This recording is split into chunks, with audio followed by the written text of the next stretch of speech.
कबीर साहब कहते हैं, मानुष तेरा गुण बड़ा, हे मनुष्य तेरे गुणों की महिमा है और चरित्रवान भी बन। लोगों ने अपने चरित्र का ख्याल ही नहीं किया है। यदि खान पान बिगड़ गया तो समझो आपका चरित्र बिगड़ गया है। गलत लोगों की संगत में तुम बैठने लगे, दोस्ती करने लगे, तुम्हारा चरित्र गया।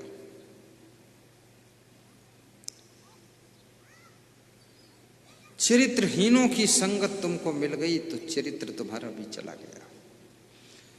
जुआ खेलने लगे, ताश खेलने लगे, दारू पीने लगे तो समझ लो चरित्र गया आपका। बेविचार करने लगे तो समझो तुम्हारा चरित्र चला गया।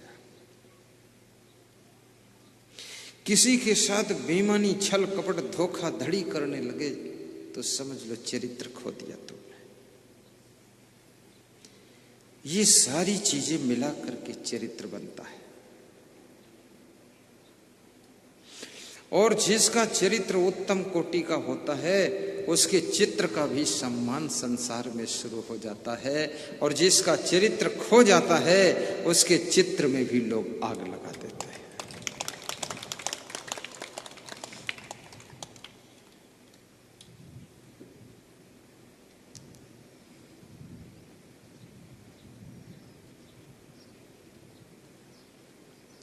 एक सज्जन मुझे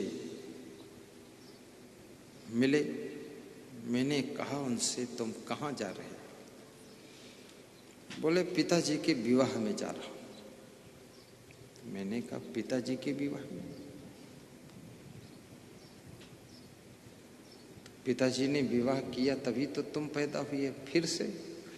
बोले पिताजी की इच्छा है कि दूसरा विवाह करो। मेरी माँ भी है और पिताजी दूसरा विवाह करने जा रहे हैं 65 साल की उम्र में, तो उनके विवाह की व्यवस्था में लगाओ। तो मैंने पूछा पिताजी को शर्म नहीं लगती है कि 65 साल की उम्र हो गई, दूसरा विवाह, और पहली वाली पत्नी है भी? बोले पिताजी कह रहे थे कि राजा दशरथ ने 3 विवाह किए थे तो हम 2 तो करेंगे ही, और जिसने 3 विवाह किए उसका बेटा भगवान बन गया, तो हम 2 करेंगे, हमारा बेटा महान बनेगा। तर्क बहुत मालूम है पिताजी को, और बेशर्म बहुत है, दारू भी पीते। तो मैंने कहा पिताजी का चित्र घर में नहीं लगाया? बोले हमने लगाया था पर मेरी पत्नी ने उस चित्र को चूल्हे में जला दिया। तो हमने कहा क्यों जलाया? बोले उसने कहा जिसका चरित्र ठीक नहीं तो उसके चित्र को देख करके गुस्सा आता है, इसलिए आग में जला दूंगी। चरित्र यदि सुधार लोगे तो तुम्हारे चित्र का भी सम्मान शुरू हो जाएगा, और चरित्र खो दोगे तो आपके चित्र को लोग देखना पसंद नहीं करेंगे। कितने लोग फेसबुक में अपना चित्र डालते हैं, शक्ल ऐसे है जैसे भालू, कोई कुछ खाते हुए चित्र डाल रहा है, कोई मुंह फैलाए चित्र डाल रहा, कोई बाल खोले चित्र डाल रहा फेसबुक में। ना कोई उनका नाम जानता है, ना कोई उनको देखना चाहता है, लेकिन बेशरम फेसबुक में लगे हुए। कौन तुमको प्रेम करता है?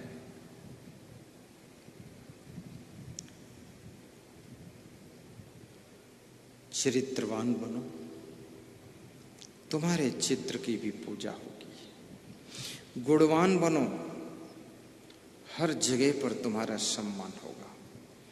धनवान बनो, सुविधा से जीवन बिता सकोगे। महान बनो, सबके दिलों में आदर रहेगा। भगवान बनो तो सबका कल्याण कर सकोगे। वैराग्यवान बनो, खुद का मोक्ष प्राप्त कर सकोगे।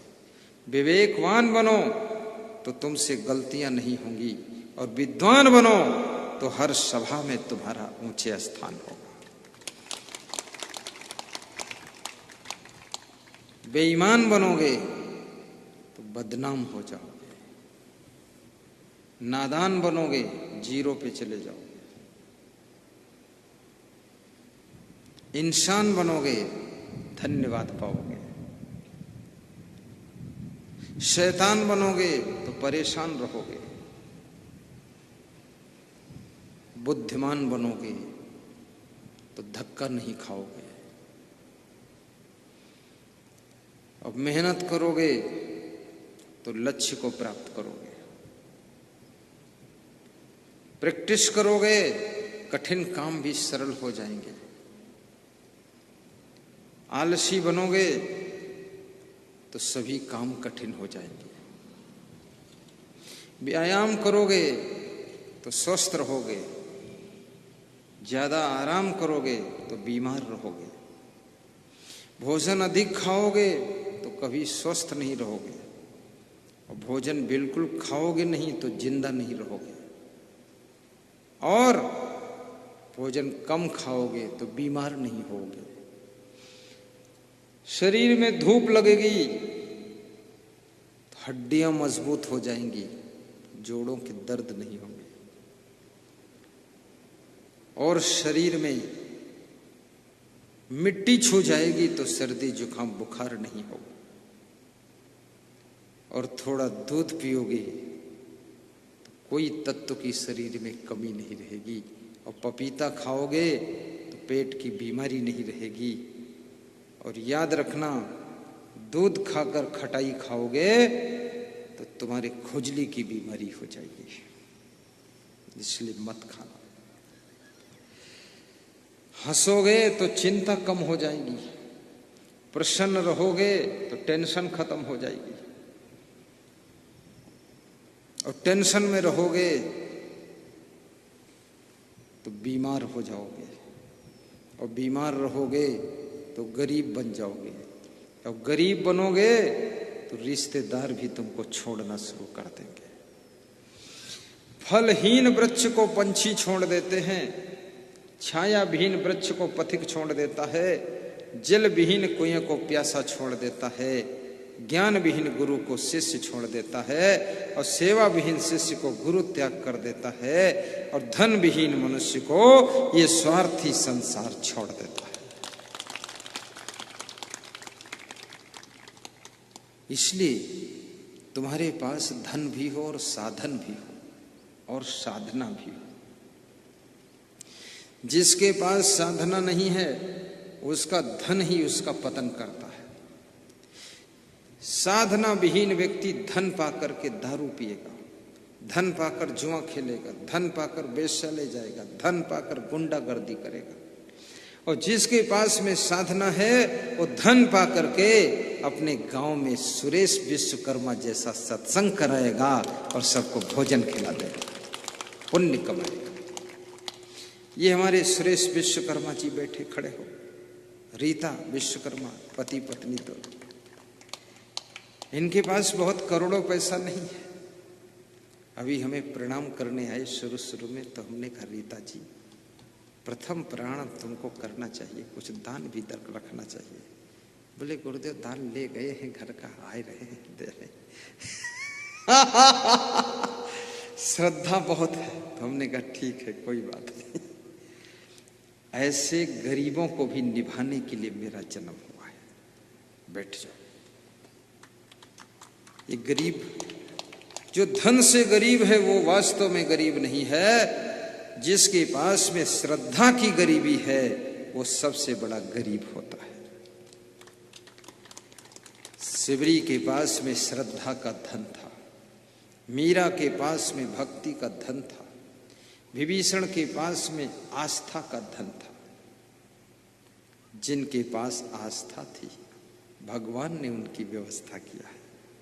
शिवरी की श्रद्धा थी तो भगवान ने बेर खाए हैं। आपकी श्रद्धा है तो हम जैसे संत आपके बरहता गांव में आए हैं। अभी हमारे चौरसिया जी कह रहे थे, कह रहे थे जब शुरू में आपकी भक्ति मैंने किया तो यहाँ लोग क्षेत्र में बहुत तर्क वितर्क करते थे। कह रहे तुम हो फंस गए बाबा लोगन चक्कर में।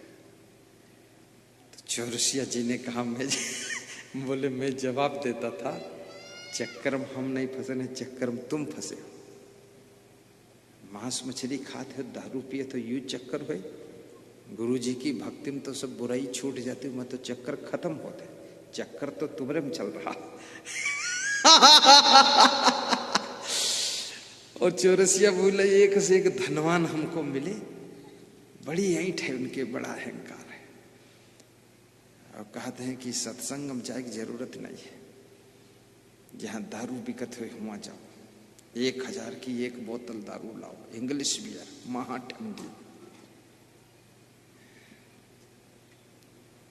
ठंडी बियर पिए थे, कलेजा तर हो जाए, तर होने के बाद कलेजा बाहर हो जाए, कलेजा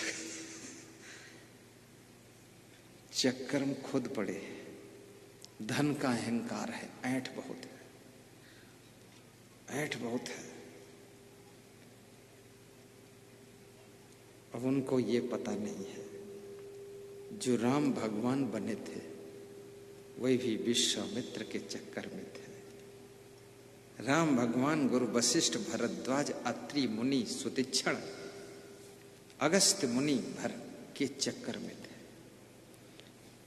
क्योंकि जब तुम किसी महान संत के चक्कर में पड़ते हो तो तुम्हारे जन्म मरण के चक्कर को खत्म कर देता है, आवागमन के चक्कर को खत्म कर देता है, बंधन के चक्कर को खत्म कर देता है, बुराइयों के चक्कर को खत्म करता है और तुमको शांति की जगह पर बिठा देता है। इसलिए इसमें कौन चक्कर है? जिसको करुणा हृदय की पत्नी मिल गई उसके घर में क्रोध की आग बुझ जाती है। जिसको करुणावान बहू मिल गई, एक सज्जन कह रहे थे मेरी बहू ऐसी है, मुझे क्रोध बहुत आता है और मेरी वाइफ को भी बहुत आता है, बेटे को भी बहुत आता है, लेकिन बहू ऐसी है करुणावान कि जब हम लोग क्रोध करते हैं तो रोने लग जाती है, तो उसके कारण हम क्रोध पूरा कर नहीं पाते, बीच में रोकना पड़ता है। करुणावान बहू मिल गई। कितने लोगों को करुणावान बेटा भी मिला है, कितने लोगों को करुणावान माता पिता मिले हैं। कुछ बात होती है रो लेते हैं, कुछ बोलते नहीं। अभी मेरे पास में एक बाराबंकी से लड़का साधु बनने आया, 2 दिन रहा, दूसरे दिन बोला मम्मी से बात किया हूं तो मम्मी रो रही थी। हमने कहा तुम्हारी मम्मी रो रही थी? तो मम्मी रो रही थी, तुम भी रोए कि नहीं? बोले हम भी रो लिए। तो हमने कहा तुम्हारी आंखों में तो आंसू अभी भी दिख रहे हैं, तो फिर से रोने लगा हो। तो हमने कहा तुम भी रोते हो, मम्मी भी रोती है, तो फिर साधु कैसे बनोगे? बोले अब छुट्टी दे दो, अब साधु ना बन पाई। तो उसको कल छुट्टी देकर भेजे हैं हम, कल या परसों गया है, कल ही गया, कल परसों निकल गया। मोह ऐसी चीज है ये साधु जो हमारे साथ बनकर बैठे हैं ना, ये कोई साधारण नहीं है। इन्होंने मोह को बहुत मेहनत से मारा है, ये छोटी बात नहीं। एक हमारे साथ मिथिलेश सिंह हैं, खड़े हो मिथिलेश सिंह, इधर आ जाओ, ये बिहार से आए, ये मेरे पास आए, आ जाओ ऊपर। तो बिहार में मैं था, इनके गांव में प्रवचन करने गया, तो इन्होंने कहा कि मैं गुरु जी के साथ जाऊंगा, खड़े रहो हाथ जोड़ के। तो मैंने कहा साथ चलो। तो इनकी माँ ने विदा कर दिया, पिता ने विदा कर दिया, भाई ने विदा कर दिया, अब आ गए मेरे साथ। आए, इनको 10 दिन बीते, इनको मोह अंदर अंदर आने लगा। तो ये चुपके से निकल जाते थे, दूसरे को मोबाइल मांग के और घर से बात करते रहे, अम्मा तुम्हारी याद आती। अरे मैंने कहा तू कहाँ गया था? बोले गुरुदेव क्षमा करना अम्मा। ऐसी करते करते 10-12 दिन और गुजरे। फिर जहां मेरा लास्ट प्रोग्राम था वहां इसका भाई आया, तो मैंने इसको कहा कि तुम्हें घर की याद आती है? तो इसकी आंखें सब डबडबा गई, छलछला गई। हमने कहा मोह आता है? तो एकदम ये दुखी हो गया। बोला गुरुदेव घर जाऊं? तो हमने कहा चले जाओ फिर आ जाना, जाओ। तो ये घर भाग के निकल गया, चला गया और घर में गया और घर में 1 महीना रहा। 1 महीने बाद इसने फिर घर वालों से कहा हमें गुरुजी की याद आती है, अब फिर जाऊंगा मैं वहां। घर वाले बोले मैं छोड़ने नहीं जाऊंगा 1500 किलोमीटर, लफड़ा पालते तुम। तो इसने फोन किया, इसके बाप ने फोन किया, भाई ने किया कि इसको कैसे ले जाओगे? तो हमने कहा मैं तो आ ही नहीं सकता, तुम इसको छोड़ जाओ मेरे पास। बोले मैं गरीब आदमी, अपना गेहूं काट रहा हूं, खेती बाड़ी सब है, किसान आदमी। तो हमने कहा तो कोई किराए का आदमी से भेजो। अरे बोले हमरे बस का ना है, तुम कोई भेज दो गुरुदेव। तो इसको मंगाने में 15 दिन लगे। हम भी किराए का आदमी ढूंढें, और रुपया दे के किराया दे के इसके पास भेजे। और जब ये आदमी देखे सूखा तो लिपट गया, कल अरे बस बस अब गुरु जी के पास चलेंगे। इसने मोह को जीत लिया। जीत लिया कि मोह ये संत कोई मामूली है? अरे मोह गला पकड़ लेता है। अभी 1 दिन के लिए तुमसे कह दिया जाए कि तुम जाओ साधु बन जाओ, तुम्हारे घर वाले बोल दे कि तुम जाओ साधु बन जाओ और गुरु जी के साथ जाओ सधुआई करो, तो तुम क्या बोलोगे? तुम खुद ही बन जाओ साधु, हमका कहे साधु बन। तुम घर छोड़ नहीं पाओगे। घर में भले दुख है, 100 जूता खाओगे, तमाशा घुस के देखोगे और घर छूटेगा ही नहीं। इतना मोह पकड़ता है। फिर मोह को छोड़ दोगे तो और भी है, काम क्रोध है, लोभ है, अभिमान है। अभिमान को भी छोड़ना पड़ता साधु जीवन में। ये लोग कहते हैं अरे साधु बन गए वो बस लंगोटी बांध ली न हराम खात घूमत है। तुमका कौन मना करे लंगोटी ना बांधो? तुम डबल लंगोटी बांधते हो, डबल हराम खाओ जाए। घर छोड़ पई हो वह हम घुसे हो खोसड़ काने। अब दूसरे की बात बताओ तो फादर, कबहू छोड़े हो घर? एक रात जो कहूँ अंत रुके परा है तो हूँ रात भर रोए हो, सवेरे रो रो फिर आए हो। ये मोह को जीतना कोई छोटी बात है। फिर क्रोध को जीतना, सबकी गम खाना। साधु लाइन में बहुत गम खाना पड़ता है, इसमें बहुत गम खाना पड़ता है। हमारे साथ एक साधु है बिहार का और है, ये भागलपुर जिले का एक और हो दिलीप दास इधर। इसको मैंने कहा कि तुम फॉर्च्यूनर में बैठ लो जाकर, तो उसमें गया तो वहां कोई साधु बोली इसमें नहीं, तुम बोलेरो में बैठ लो। तो ये बोलेरो में गवा, बोलेरो वाला बोला अरे तुम वो फॉर्च्यूनर में बैठो जा, ये मैं जगह नहीं। तो अपन गठरी ले घूमे। तो मेरी गाड़ी जब पहुंची तो हमने देखा ये गठरी ले नीचे घूमत। हम कहा बात कहीं ना आप भेजे रहो फॉर्च्यूनर में है, तो हुआ कोई साधु बोला कि बोलेरो में चले जाओ। बोलेरो वाला कहा था मैं जगह नहीं उमा चले। तो हमने कहा कौन साधु बोला? तो बोला था ये क्या जवाब दिया है? कोई बात नहीं गुरुदेव, उसका नाम नहीं बताएंगे ताकि उसको आप कुछ भी न समझाओ, हम बैठ ले किसी गाड़ी में। इतना संतोष किया। अगर इसके अंदर क्रोध कंट्रोल ना होता तो नाराज हो जाता और गुस्सा होके गठरी लेके घरे भाग जाते। तो इसमें क्रोध भी बहुत रोकना पड़ता है। बैठो मत। और फिर तीसरा काम वासना कंट्रोल करना। इस साधु लाइन में कि मन कहीं आकर्षित ना हो, कहीं फिसले ना।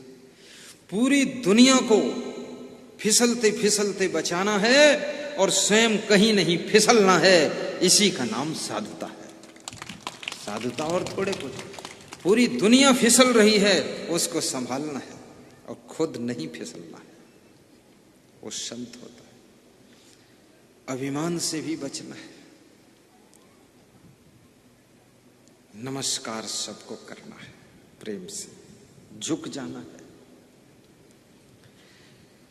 जहां अभिमान है वही तो संसारी जीव है।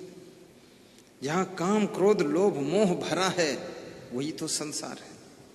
और जहां इसको जीत लिया है जिसने, वही सन्यासी है। सन्यासी और संसारी में यही अंतर होता है। कपड़ा बदलने का कोई खास अंतर नहीं होता है। कपड़ा तो किसी रंग का तुम पहन सकते हो, किसी ढंग का पहन सकते हो, लेकिन अगर आपने लफड़ा बदल दिया है तो आप संत हैं। जो संत है उसके दुखों का अंत है और उसका जीवन बसंत है।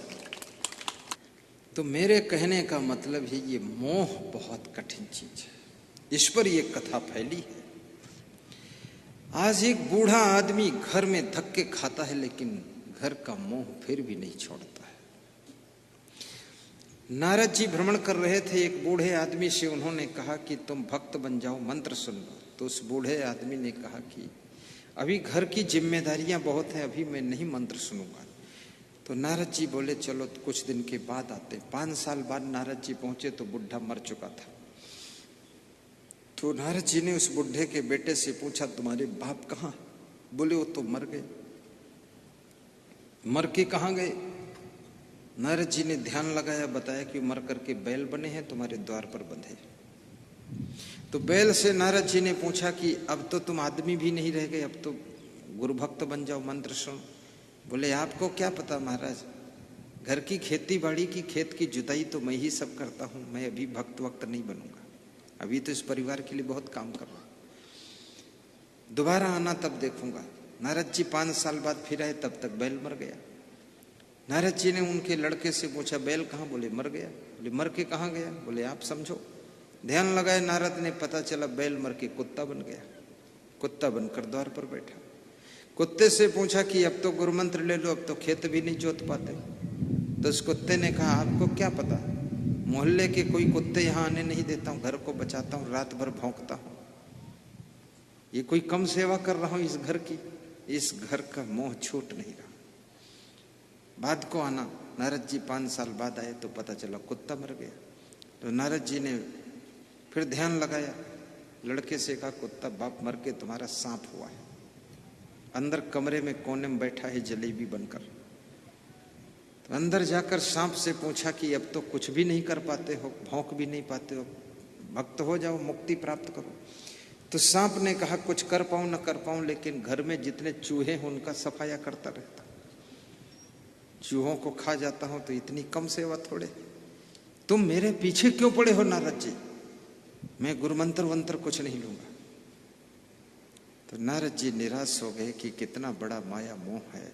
आदमी मरकर बैल हो गया, बैल मरकर कुत्ता हो गया, कुत्ता मरकर सांप हो गया, और फिर भी उसका मोह नहीं छूट रहा। वही सांप थोड़ी देर के बाद रेंगते रेंगते जब निकला, द्वार पर निकल रहा था बरामदे में, तो पोती पोता ने डंडे से उस सांप का मुंह कूच डाला और मार डाला। और सांप तड़फ रहा था, छटपटा रहा था, मर रहा था। तब नारद जी उस सांप के पास गए और बोले कि अब बोलो सर्प देवता, अब कुछ गुरु मंत्र सुनोगे कि फिर इसी घर में पैदा हो जाओगे? बोले अब इस घर में नहीं आएंगे, अब डंडस पीट दिए गए हैं, तड़प तड़प कर मर रहा हूं, अब मोह टूट गया है। इसीलिए मरने के बाद तुम्हारी खोपड़ी में बांस मारा जाता है ताकि मोह खत्म हो जाए। जब तुम मरते हो तुम्हारी लाश चिता पर रखते हैं और आग लगा देते हैं, उसके बाद उसको खोपड़ी में बांस तुम्हारा बेटा मारता है। कपाल क्रिया बोलते ना, कपाल क्रिया, खोपड़ी मारता, खोपड़ी को फोड़ देता है कि जो भी मेरे बाप की खोपड़ी में मोह हो, इसकी खोपड़ी ही फोड़ दूंगा मैं ताकि मोह खत्म हो जाए। खोपड़ी फोड़ता है। और सभी लोग खोपड़ी फोड़वाने के लिए बेटा पैदा करते हैं, कहते बेटा नहीं होगा तो खोपड़ी कौन फोड़ेगा लास्ट और कितने बेटा लोग सोचते हैं अगर लास्ट में फोड़ना है तो पहले ही फोड़ देते थोड़ा बहुत, तो पहले भी तो मार पीट करके बाप की खोपड़ी फोड़ देते हैं। राजस्थान में शेष वाली शहर में मेरा सत्संग था, मैं विदा हो रहा था, एक बुढ़ा आदमी मिट्टी में लथपथ और खून नाक से बहा हुआ भागता हुआ आया और बोला हमारे बेटों ने मारा है। तो हमने कहा कितने बेटे? बोले 4। तो मारा कितने ने? बोले चारों ने मारा है। तो हमने कहा ये दशा हो गई तुम्हारी, जमीन कितनी? बोले 50 एकड़। तो हमने कहा मारा क्यों? तो बोले सब दारू पीते हैं, बर्बाद कर रहे हैं, हम मना करते हैं, हमको मारते हैं। हमने कहा तुम्हारी पत्नी कहाँ? बोले वो तो पहले ही मर गई। तो हमने कहा तुम मेरी बस में बैठो, चलो मेरे साथ, संत हो जाओ, मैं जिम्मेदारी लेता हूँ बुढ़ापे तक की। बोला महात्मा जी संत हम नहीं बन पाएंगे, बच्चे भले रोज मारे पर हम रही घरे हो, कुछ ऐसा मंत्र दो जो बच्चे मारे ना, मोह छूटता नहीं। ये ममता इतनी कठिन है, और जो व्यक्ति मोह से ऊपर नहीं उठ सकता है वो व्यक्ति दुख से नहीं बच सकता। मोह को कम कीजिए, कर्तव्य का पालन कीजिए। मोह सकल व्याधि निकर मूला, जहिते पुण्य उपजई बहुसूला। गाइए। मोह सकल व्याधि निकर मूला, जहिते उपजई बहुसूला। मोह निशा सब शोभन हारा, देखहि स्वप्न अनेक प्रकारा। मोह निशा सब शोभन हारा, देखहि स्वप्न अनेक प्रकारा। यह जग जामिनी जागहि जोगी, परमारथी प्रपंच वियोगी। यह जग जामिनी जागहि जोगी, परमारथी प्रपंच वियोगी। जानिहि तबहि जीव जग जागा, जब सब विषय विलास विरागा। जानिहि तबहि जीव जग जागा, तब सब विषय विलास विरागा। मोह सकल व्याधि निकर मूला, जहिते पुण्य उपजई बहुसूला। मोह सकल व्याधि निकर मूला। सुंदर। ढाई अक्षर प्रेम का, पढ़े सो पंडित होय। पोथी पढ़ी पढ़ी जग मुआ, पंडित हुआ न कोय। प्रेम पाठ का चोलना, पहिरी कबीरू नाच। पानिप दीन्हो तास को, जो तन मन बोले सांस। रही मन धागा प्रेम का, मत तोड़ो चटकाए। टूटे से फिर ना जुरे, जुरे गांठ पर जाए। प्रीति न ऐसी कीजिए, जस खीरा ने कीन। ऊपर तो से दिल मिला, भीतर फाके तीन। जैसी प्रीति कुटुंब में, तैसी गुरु में होए। कहें कबीर तेहि दास की, पल में मुक्ति हो। सब कर्मा में ताग बटोरी,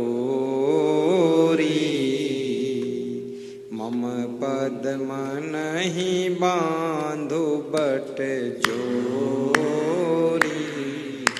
सबकी ममता के तागे बटोर कर रस्सी बना करके इष्ट देव के चरणों में बांधिए वे खींच कर तुमको भवसागर से पार कर देंगे। सब कर्मा में ताग बटोरी मम पद नहीं बांधु बट जोरी। सीताराम चरण रति मोरे अनुदीन बधहु अनुग्रह तोरे। अनुदीन बधहु अनुग्रह तोरे। सीताराम चरण रति मोरे। बोलिए सद्गुरु भगवान की जय। आप सभी का जीवन सुख शांति से भरपूर हो। धृति समोत्तम शौचम कारुण्यम वागनिष्ठुर। जिसकी वाणी कठोर नहीं है, जो मृदु वाणी बोलता है, लक्ष्मी उसका चुनाव करती है। कठोर बोलने वाले लोगों को लक्ष्मी छोड़ देती है। जिनके घर में लोग गालियां बकते हैं, चिल्लाते रहते हैं, उनके घर में दरिद्र आ जाता है। और समीक्षा समारंभो मित्राणाम चा अनभियद्रोह। जो अपने मित्रों से छल कपट नहीं करता है, मित्रों से लड़ाई झगड़ा नहीं करता है, और जिसके लिए पूरा संसार ही मित्र है, कोई शत्रु है ही नहीं, ऐसे घर में लक्ष्मी आकर बसेरा करती है। आप सभी का जीवन सुखद हो, ऐसी मैं शुभकामना करता हूं। श्री सुरेश विश्वकर्मा जी को, श्रीमती रीता विश्वकर्मा को और उनके कुल कुटुंब परिवार ग्रामवासियों को भी हम धन्यवाद देते हैं। और साथ में डॉक्टर सुभाष चौरसिया जिन्होंने हम लोगों के निवास का बहुत सुंदर प्रबंध किया है। हमारी देख रेख में वे लगे हुए हैं, प्रदीप चौरसिया भी, राजेश चौरसिया भी, और उनकी बहुत बड़ी श्रद्धा है। उनके सभी सहयोगियों को भी हम धन्यवाद देते हैं, जो बच्चे पानी पिलाने की सेवा कर रहे हैं, जिन बेटियों ने जल सेवा किया है, वे भी आशीर्वाद की पात्र हैं। सदगुरु कबीर साहब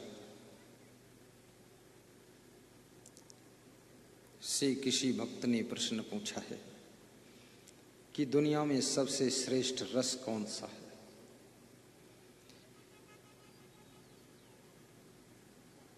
जिस रस को पाकर के संसार के सभी रस फीके हो जाते हैं, उस रस का नाम क्या है? संत कबीर कहते हैं उस रस का नाम राम रस है।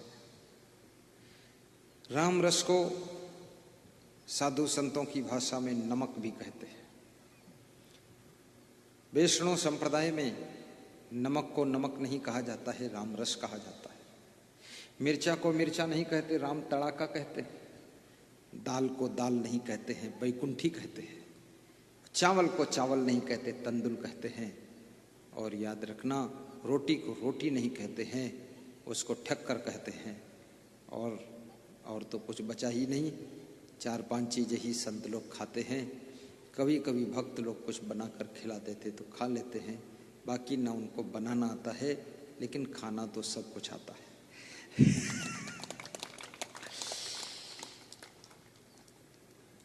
तो कबीर साहब ने कहा कि जैसे भोजन में राम रस ना पड़ा हो, नमक ना पड़ा हो, भोजन का स्वाद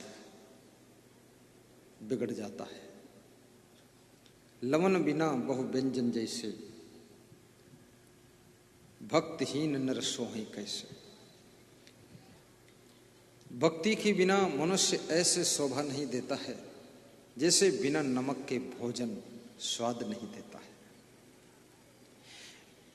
बिनु जल बारिद देखी जैसे, भक्तिहीन नर सोहे कैसे। भक्ति बिना नर होई है कैसा, बाट मांझ गोबड़ौरा जैसा। भक्ति बिना मनुष्य कैसा होगा? जैसे रास्ते में गोबड़ौरा जाता है, गोबर की गोली बनाकर ले जाता है, और कोई पांव रख देता है, कुचल कर मर जाता है। ऐसे गोबड़ौरे की तरह संसार में पाप की गोलियां बना बना कर लुढ़काते रहोगे, और यमराज जब आएगा पांव धर करके तुम्हें कुचल कर मार डालेगा। इसलिए गोबड़ौरा यदि नहीं बनना है तो भक्ति कीजिए, और भक्ति तुमको भौरा बना देती है। संसार में जितना तुम आकर्षित होते जाओगे उतना ही तुम गोबड़ौरा होते जाओगे, और भक्ति के रस में जितना डूबते चले जाओगे तुम भौरा होते चले जाओगे। और भौरा और गोबड़ौरा में अंतर सिर्फ इतना होता है, रंग तो एक जैसा होता है, उड़ते भी दोनों हैं, लेकिन भौरा गीत गाता है, गोबड़ौरा गीत नहीं गा पाता है। गोबड़ौरा गोबर ढूंढता रहता है, भौरा फूल ढूंढता रहता है। जो भौरे होते हैं वे सत्संग ढूंढते रहते हैं, वे भक्ति के फूल को ढूंढते रहते हैं, और जो गोबड़ौरे होते हैं वे दारू मांस मछली का गोबर ढूंढते रहते हैं। इसलिए गोबड़ौरा बन करके मत रहना।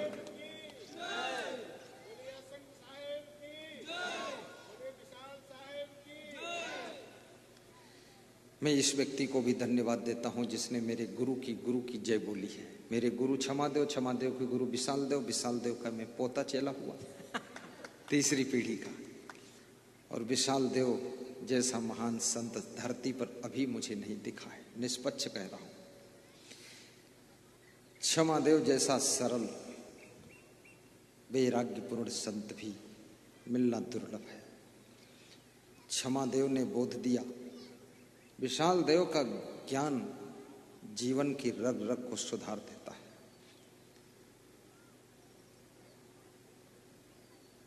ऐसे विशाल देव की जय बोली गई है। याद रखना, जय इंसान उसी की बोलता है जिसमें बहुत से गुण होते हैं, जिससे बहुत कुछ होने वाला होता हो चुका होता है।